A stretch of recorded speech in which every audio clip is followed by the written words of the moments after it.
Just within the past hour, the COVID Tracking Project has posted the latest numbers for our country for today. And today, for the first time ever, the United States has had more than 3,000 Americans die in one day from the coronavirus.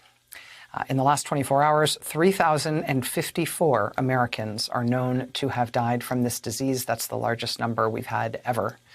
This puts the death toll just today on par with some of the greatest tragedies in our nation's history, events remembered for decades, generations, for more than a century.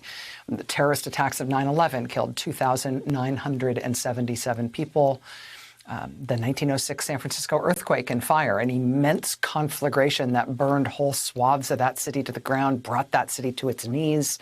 That killed 3,000 people. I grew up in the San Francisco Bay Area. I can tell you that the 1906 earthquake is very much alive still today. It changed that part of the country forever. It has never been forgotten. We lost more Americans just today, than we did in that catastrophe in 1906.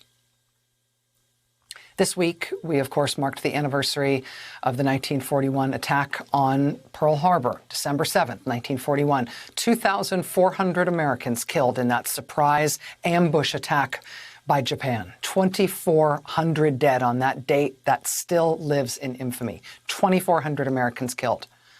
More than 3,000 Americans killed today, which is just Wednesday now.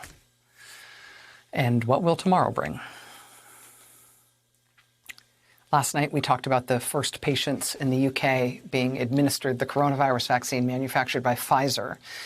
Today, Canada approved that same vaccine. Prime Minister Justin Trudeau saying Canada will start vaccinating people in urban areas in each of the 10 Canadian provinces starting at the beginning of next week. Even still, with that quick start, he says vaccinating a majority of the Canadian population is something they think will take until September of next year. Again, September of next year before they think they'll have most Canadians vaccinated. Now, for context, the population of Canada is under 40 million people. We've got nearly 330 million people in this country. When do we expect to have the majority of our people vaccinated?